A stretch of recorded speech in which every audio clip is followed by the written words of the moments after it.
Alrighty, so the last section of this video is tips for commuting, and these are very realistic because we've developed them over the past year, and I would just say a year because a lot of it was online. So about a year of having commuted pretty long distance. My first and the most important tip for commuting is actually more of a psychological one, is that when you're commuting, don't think of that time as time taken away from your day, but rather as time allotted for certain things in your day. So sure, you can do your readings when you're driving, but you can listen to your lectures. And sure, you can't write stuff out, but you can think, and I think those are all very valuable things to do. I kind of use this time for, as I've already stated, self-reflection, thinking. Phone calls are another important thing. If with Bluetooth connected to your car, I do phone calls to certain family members as well as friends or related to work during this time when I'm driving. I also listen to lecture recordings to just kind of review or crash course videos or whatever I need to do for school stuff, podcasts, music, and I think it's just, I don't really get to do this outside of the time that I'm driving. I love podcasts, but I don't get to listen to them outside of when I'm driving. So I think that's very important as having this time very specific. And if you're carpooling with people, or if you're taking the train or the bus, I would argue that's even better in certain ways, because then you do get to write your essays and then you do get to do your readings, and you can use that time productively or not, or you can choose to take a nap. Like, that's also just as productive as getting your stuff done. Please get some rest. Yes, please get some rest. That's very important. That's actually my next tip, is if you are bringing your own car, I always have a pillow and a smaller blanket in my car. And what I use that for is sometimes I will take a nap in my car for about an hour, usually no more than that. And what that helps me do is sometimes I'm so exhausted right when I get to campus that I know I won't be able to focus in class. So usually I have enough time that I can squeeze in a quick nap. Or when I'm done with school for the day and I need to go back home, and I'm feeling so tired that I know I won't be able to drive properly, I'll take a nap before leaving. And I think that's so much safer to do than to risk getting into an accident because you're that exhausted. Plus, naps are just great. I think as college students, you really realize the value of naps. So yeah, I think you just get to catch up on your sleep like that by sleeping in your car. Make sure it's parked when you're driving. Yes, please park your car. Emergency brake always, please. Okay, another tip for commuting is always have like a tea to sip or like a coffee or something to drink while driving. Obviously not alcohol, don't. Yeah. Tea, water. My mind didn't even go there. Okay. Well, I heard drink while driving and I was like, but don't. Yeah, anyways. Not that kind of drinking. Not that. Don't do that. Caffeinated beverages. Yes, caffeinated beverages. Or water. And then. But not a lot in case you have to go to the bathroom or you're stuck in traffic. So sip, don't drink. Yes, and also keep like some snacks like nuts or like chips or anything like that, because chewing and sipping can really help you be awake, or even like gum. Yeah, gum is good. Especially if you're like going home late and you've been exhausted from going to all your classes and doing all your work and walking around campus all day, you can easily get tired, especially if it's like late at night and like everything's super dark.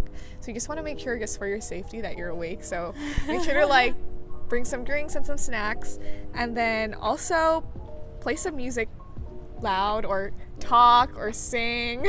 Whatever you need to do, whatever you need to do. I like turning on the radio to like my favorite station, and then I'll put it either like pretty loud, like louder than usual, or I'll just sing to the song. Yeah. Just to like keep myself awake and stuff like that. And that's how you memorize Taylor Swift's albums. Usually it's one album per day. So you can get through it pretty easily. Yes. Okay, next up I have another thing to keep in your car is having personal hygiene products as well as a change of clothes. You just never know what's gonna happen. One time a bird pooped on me. Could not go to my home to change out of that. So that's when I learned my lesson. Keep a change of clothes in your car, but especially on a campus like ours, you're outside and anything can happen. You just never know. And personal hygiene products, deodorant, some wipes, menstrual hygiene products, sanitizer. These are some very basic things. Sunscreen, very important. That if you forget to do whatever you need to do at home, you still have all of the stuff. Yes, and that's a good point, because I've encountered those situations where I forgot something, so I had to resort to like getting it in the student store, and like they Yeah. hiked the price up for stuff. Keep an umbrella in your car Yes. Oh my god. So important. because Always. sometimes it's really unpredictable. Like one day it said it was gonna like be like gloomy but like no rain, but it really rained. Yeah. And luckily I had my jacket that day and a hood, but sometimes if you but in didn't your have that, backpack. that's it's true. drenched. So please leave an umbrella in your car. Very, very Just in important. case. I did You not never think know. of that. Next tip, this is super important, is that you should stack all of your classes within 2 to 3 days. And it is a little exhausting to do that because then you're going at it the whole day. However, the way you want to stack it is not within 10 minutes of each other. You want to leave either ample time between the classes. So I really like this one quarter. I did this one thing where between every class I had 1 hour exactly, which worked out really nicely because it gave me just the right amount of time to kind of get my energy back and go to the next lecture. But I mean, this quarter, the way it is, I have 2 classes altogether and I have a pretty long break, and then I have my 3rd class. But basically what stacking does is that you don't have to come to campus as many days. It really drastically reduces your commute time, so you're only going 2 to 3 days on campus, which is what my schedule usually is, except for the very first quarter where I did 4 days a week, which was bad. Do not want to drive that much to campus, but sometimes you just don't have a choice for certain majors or certain requirements. So yeah. Yeah, and then building off of that, in cases where you're not able to stack your classes, because sometimes you can't avoid scheduling conflicts, like sometimes a class that you need is available on a certain day, and that kind of just results in your whole week being at campus. That's my case this quarter. So what I suggest, if you can't stack your classes in 2 to 3 days and you're just there the entire week, I'd highly suggest, if you can, blocking your classes close together. So like say for Monday, if you have classes, if you best as possible having them like in the morning, mainly in the morning, or like later in the afternoon. That way you're not kind of like all your classes are spread out through the day and it's like almost like unpredictable. So at least by having your classes blocked out, for example in the morning, you'll have the entire afternoon, evening to do your homework, work on assignments, or even just explore campus or other places in the area. And same thing for like evening. If you have classes later in the afternoon, evening, in the morning, you can do the exact same thing. Explore campus, do assignments, and just being able to separate that time. Yeah, and I've definitely done that before, where if I have 3 hours either between classes or I'm done for the day, but I don't want to sit in traffic, so I have like 3 hours until traffic clears out, I've just walked around campus, because campus is so beautiful and it's huge, and you get a nice walk in, or you hang out with people. You know, this is like the time to hang out with people, when you have those 2 to 3 hour blocks, or finish assignments, depending. And then another tip for commuting is go early and come back late. I'm personally not a morning person, but having my morning classes forced me to get out of bed, but has been super helpful, because since I get my classes, which are in the morning, out of the way, I have the rest of the day again to work on assignments that I need to, or plan like friend dates and things like that, like exploring the new food down there, or like the coffee place. And I think that's a nice thing to have, because if you're going early and get stuff done earlier, you'll have more time in the day to do what you want to. And then going home later allows you to avoid the traffic times. Yes, definitely. That's something I've been doing. I didn't used to do that. I would just go home right when I would get out of class, which is a stupid idea. Because then you get stuck in traffic for like 3 hours at least. And it kind of just like it defeats the purpose. Because it's like, well, you wanted to leave early to get home early, but that's not the case with commuting, especially if you're dealing with Los Angeles traffic, where there's like peak times. So it would have been the same had you just like stayed a couple hours and then get home in 30 minutes as opposed to like an hour to 2 hours. Definitely. And one thing that has really allowed me to do is just sit in the library. First of all, sitting in the library is very therapeutic. Second of all, it is very motivating. You get so much more stuff done in a library than you get done anywhere else. And I actually used to not like studying in the library. I used to like reading there, because I feel like I would just get distracted studying there because it was a little too quiet. Or sometimes people just make random noises, they're chewing or they're breathing and you can just hear it. But then over time, I just got used to it, and different libraries on campus and different spots. And I found the spots that work for me, and I found the kind of ambiance that works for me, music or no music, depending on where I am and what I'm studying.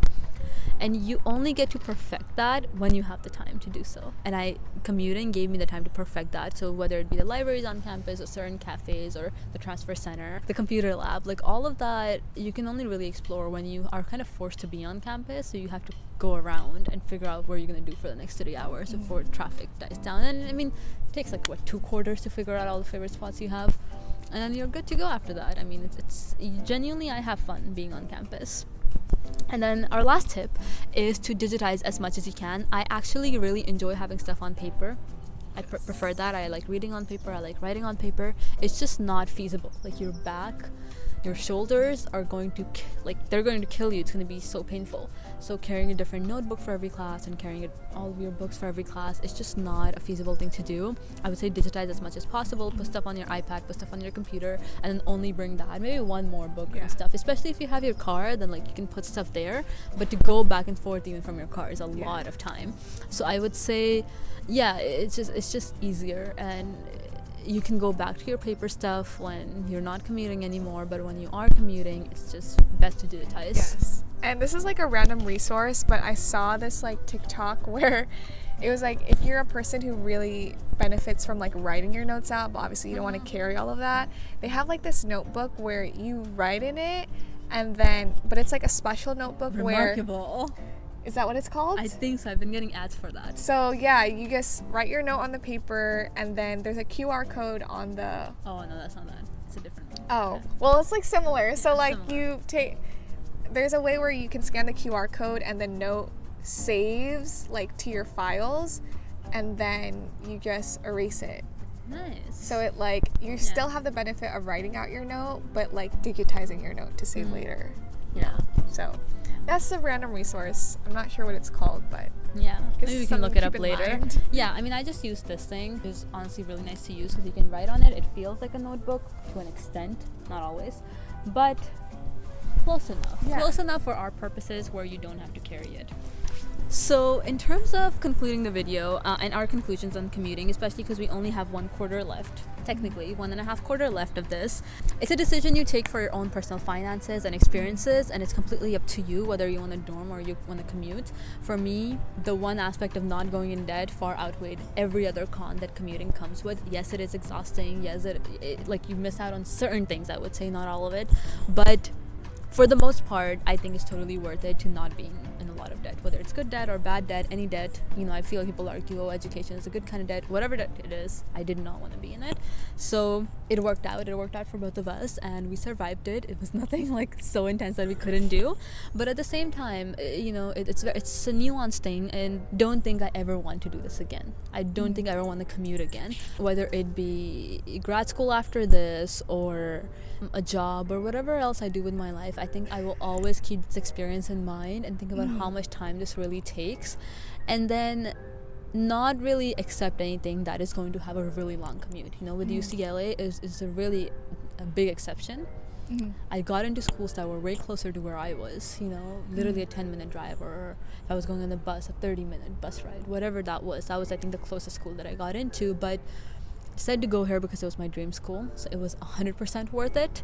But I don't know if anything after this will be that worth it anymore. Yeah. I agree. For me, since I'm going to grad school in the next year, I knew for a fact I didn't want to commute. Like, it's just not feasible, because I know at least graduate coursework, at least to me, seems a lot more rigorous and time consuming. So I was like, it won't be feasible. At least with undergrad coursework, it's a bit more flexible.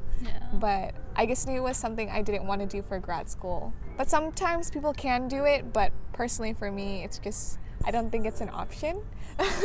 So it really just depends. Again, we were talking about commuting is nuanced, and it's really just going to depend on your situation and what you're most comfortable with in terms of your circumstances. So definitely. So thank you so much, Ruanne, for joining me in this video. You spent a lot of time trying to create this with me, and I really appreciate your contribution to my channel for this. Thank you. I'm glad to be here. I mean, I feel like commuters are often overlooked in terms of experiences, so at least for me, I wish I kind of heard these stories before, because I don't know, I feel like it's comforting to know that you're not the only one Yes. in that position, and there's a lot of people who can relate. So hopefully you got some tips out of it. If not, Yeah. I hope you have a great day. Yes, please have a great day, and thank you for watching.